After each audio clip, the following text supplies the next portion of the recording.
what's up? I'm going to show you how to play Numb on guitar.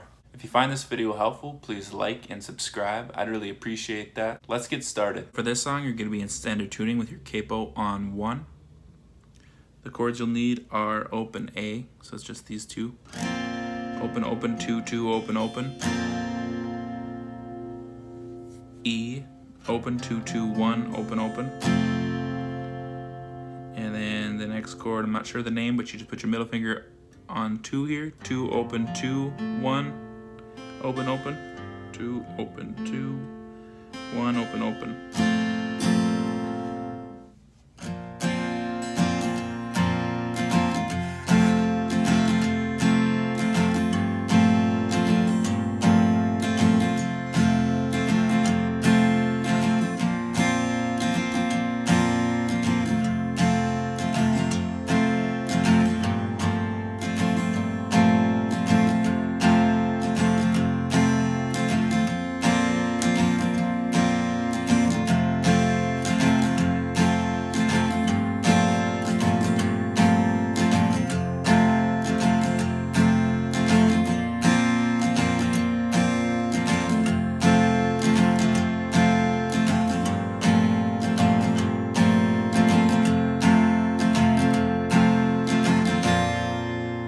And that's it. If you didn't quite pick it up the first time around, just replay the video. You'll get it.